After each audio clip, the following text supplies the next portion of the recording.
Welcome back to the deep dive. If you've ever tried to, guide someone or lead a team or just have a really meaningful conversation, you know that it all hinges on one skill: how well you listen. Absolutely. So today, we're doing a deep dive into the very core of that listens actively. It's also known as ICF Core Competency 6. And our mission here is to take some pretty complex source material, these foundational competency documents, and synthesize them with real-world application from an expert mentor coach, Sakina Gordon-Jones. Right. And our goal here is to really marry these two perspectives for you. So on one hand, you have the foundational source that defines the what are the rules, and then on the other hand, we have the expert source explaining the why it all matters, and I think more importantly, the how. How do you actually master this? Okay, let's unpack this then, because we're moving beyond just, hearing words.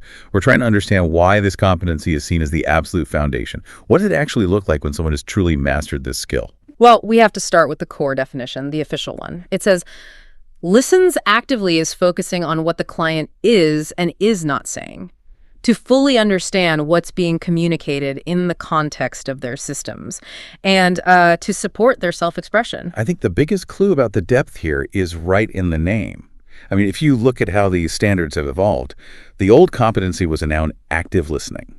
The new one is a verb, listens actively. Why is that little grammar shift so important? That shift from a noun to a verb it's actually revolutionary. The expert commentary we reviewed really highlights that the focus is now entirely on the action. It's the being and doing of the coach. It's not a checklist item. It's a sustained state of mind. It shows we're participating as partners. So your listening isn't just a passive thing. Not at all. It's a continuous, active process. And if you think about the immediate why, the reason this is so fundamental, it's actually brutally simple.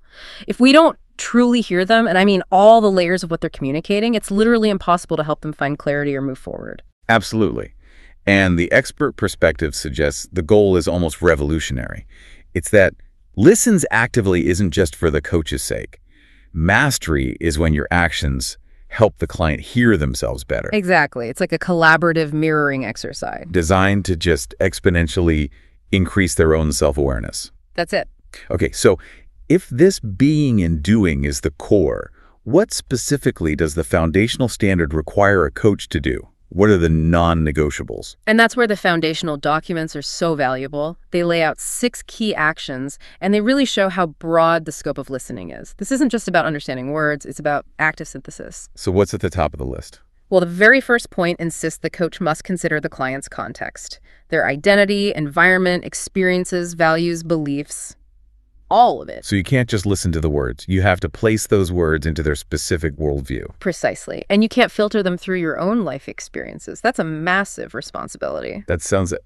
Frankly, that sounds exhausting. Holding all of that at once. It can be. And that leads right into the next requirements. We have to notice, acknowledge, and then explore the client's emotions, their energy shifts, nonverbal cues, stuff like that. Our expert source calls this listening to the client's whole system, not just their words. You're gathering data from multiple places. Okay, so words, emotions, energy. What else? And then finally, there's the necessity of integration. The coach has to integrate all of it, the words, the tone of voice, the body language, to figure out the full meaning. So if the words say yes, but the shoulders slump. You integrate those 2 contradictory data points to find the deeper truth. Oh. Exactly. This brings us to a key concept that the expert mentor coach introduced.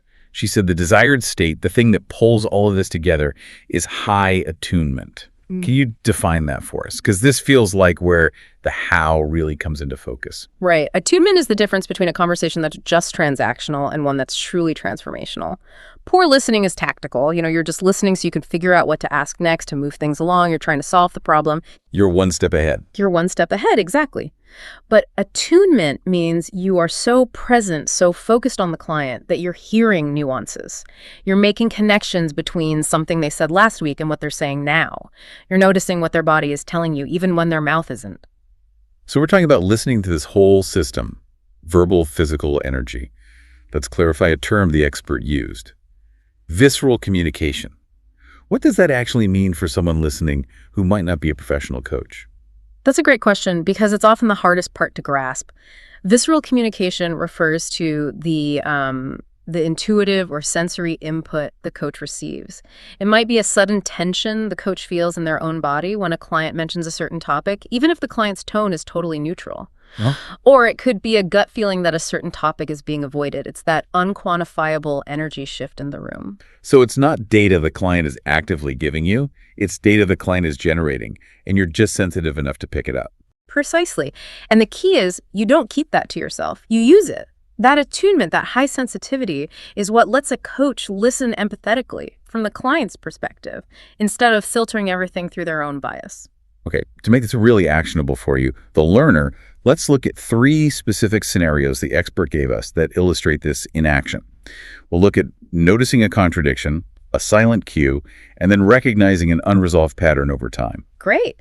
Let's dive into scenario A, the contradiction in communication. This is a really common and powerful example of integrating those conflicting data points. So imagine a client says, "I'm really excited about this new promotion." Okay. But the coach, who is listening actively, notices the body language doesn't match. Maybe rigid posture, eyes shifting away, no real energy in the voice. The words and the body are telling 2 completely different stories. Right, and the unskilled listener just hears the words and says, "That's great, congratulations, so what's next?" and just moves on. Exactly. But the attuned listener picks up on that conflict, and mastery is when the coach reflects that observation back to the client. This is crucial. It helps them hear their own internal inconsistency. So what would that sound like? It would be an inquiry based on evidence, not an assumption. Something like, "I'm noticing that while you're saying you're excited, your energy seems a bit held or tight. What do you notice about that?" Wow, that's powerful. It forces the client to confront the whole truth, and it can disrupt their standard story. And potentially unlock the real issue. Maybe they feel like an imposter or they're afraid of the new responsibility. That reflection is the gift. It connects right back to that foundational criteria of reflecting and inquiring when there's more to what's being said. It does. Now let's look at scenario B. This one focuses purely on nonverbal cues. The silent cue. The silent cues, like noticing a repetitive action fidgeting, bouncing a knee when talking about money, or even a sudden shift in their voice. Maybe a sharp intake of breath when they mentioned a certain person. Okay, so as the coach, I'm just noting that data, the bouncing knee and holding on to it. If the client says they're confident about their new budget, but their knee's going a mile a minute, that's a contradiction, right? It is. The key is to notice it and then gently explore it. You might say, "I'm watching your energy shift when you talk about the budget. I'm noticing a lot of movement in your leg. What does that movement tell you about the certainty you feel?" So the listening leads directly to a targeted observation that the client might be completely unaware of. Exactly. And that brings us to our final scenario, scenario C. This is about noticing trends and patterns over time. Tell us about the example Sakina Gordon-Jones gave for this one. So the example was a client who was really enthusiastic, saying they think they can be a great entrepreneur. But then they casually mentioned they've been thinking about starting this business for 15 years. Oof. The contradiction is glaring. It's huge. The excitement clashes dramatically with the reality that 15 years of thinking has led to 0 forward motion. That lack of action is the powerful unsaid data point. That is the core of deep listening. The coach hears that gap, the contradiction between the desire and the history. And that observation immediately generates a high-impact question. So the coach isn't asking a generic, "What's next?" No, they're asking a question generated by the pattern they just heard. Something like, "You sound incredibly energized by this idea today. Help me connect that excitement with the 15 years you've been sitting with this concept." Or, "What might be coming up for you now that has kept this on the back burner for so long?" Precisely. So at the end of the day, listens actively is the engine that drives powerful inquiry. It generates the questions, the mirroring, the summaries. All of it flows as a direct evidence-based response to what the client offered, whether it was through words, body language, or that subtle energy. That's the final synthesis. When you marry the foundational definition, the what with the expert application, the why and the how you see it, listens Willis. Actively is about staying so focused on the client that you're hearing them through every sense you have. It's about being present enough to detect the real signal in all the noise. So our key takeaway for you, the learner, is that this isn't just about comprehension. It's about that high state of attunement. It's about using observation of body language, contradictions, patterns to disrupt the speaker's rote thinking and unlock clarity, not just for your benefit, but for theirs. And here's a final thought to mull over, building on everything we've discovered. If a coach's ability to ask truly powerful questions flows directly from the quality of their listening, what are you failing to hear in your own life? What nonverbal cue, what long-standing unresolved pattern could lead you to the single most important question you need to ask yourself right now? That's a powerful question. That's all for this deep dive. We hope you feel a little more informed and maybe a little more attuned to the full system of communication around you. See you next time.